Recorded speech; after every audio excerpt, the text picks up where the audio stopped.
Halo Sobat Kreatif, pernah nggak sih kalian terpesona sama indahnya goresan kaligrafi? Lalu kepikiran, gimana caranya seni kuno itu bisa bertahan sampai sekarang? Bahkan jadi inspirasi font digital yang kita pakai setiap hari.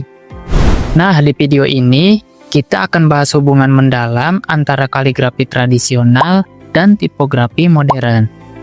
Sekaligus melihat bagaimana keduanya bisa menyampaikan emosi dan pesan yang kuat. Sebelum kita mulai, jangan lupa like, share, and subscribe agar tidak ketinggalan konten menarik lainnya seputar seni, desain, dan kreativitas. Bagian 1. Hubungan kaligrafi dan tipografi. Kaligrafi dan tipografi sekilas terlihat berbeda banget.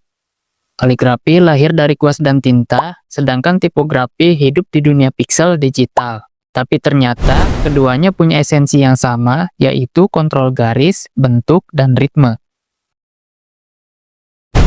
Seorang kaligrafer menggunakan tekanan, kecepatan, dan sudut untuk menciptakan variasi tebal tipis. Sementara itu, desainer font meniru nuansa tersebut lewat bobot huruf, kontras, dan lekukan. Hasilnya, font digital tetap terasa hidup dan hangat meskipun dibuat dengan teknologi modern. Bagian 2. Kekuatan emosional dalam tipografi. Font itu bukan cuma soal huruf, tapi juga soal hati. Coba bayangkan, font dengan garis tebal dan tajam terasa berani dan modern. Font dengan lengkung halus terasa anggun dan lembut. Bahkan hal kecil seperti jarak antar huruf bisa menciptakan kesan berbeda. Rapat bisa bikin tegang, sementara jarak lebar memberi nuansa santai dan terbuka. Dan jangan lupa, ornamen serta hiasan khas kaligrafi bisa bikin font jadi jauh lebih ekspresif. Bagian 3. Dari tradisi ke era digital. Pertanyaannya, gimana caranya kaligrafi bisa masuk ke dunia digital? Biasanya, desainer mulai dari goresan tangan. Mereka scan, lalu ubah jadi vektor digital.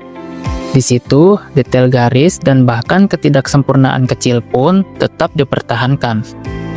Dengan bantuan software desain, huruf bisa disesuaikan biar tetap mudah dibaca tanpa kehilangan jiwa artistiknya. Inilah perpaduan antara seni tradisi dan teknologi modern. Bagian 4. Tips praktis untuk desainer. Kalau sobat tertarik mencoba memasukkan elemen kaligrafi ke desain font, ada beberapa tips praktis nih. Yang pertama, pelajari teknik kuas. Rasakan bagaimana tekanan dan kecepatan memengaruhi garis. Tips yang kedua, eksperimen dengan kontras. Mainkan tebal tipis untuk menciptakan karakter huruf. Tips yang ketiga, atur spasi dengan cermat. Jarak huruf bisa mengubah suasana teks secara keseluruhan. Tips yang keempat, biarkan ada ketidaksempurnaan. Justru detail kecil itu yang bikin desain lebih hangat dan manusiawi. Jadi sobat, kaligrafi dan tipografi bukan sekedar soal huruf, tapi juga tentang cerita dan emosi yang mengalir dari masa lalu ke masa kini. Dari kuas ke layar digital, seni ini terus hidup di sekitar kita.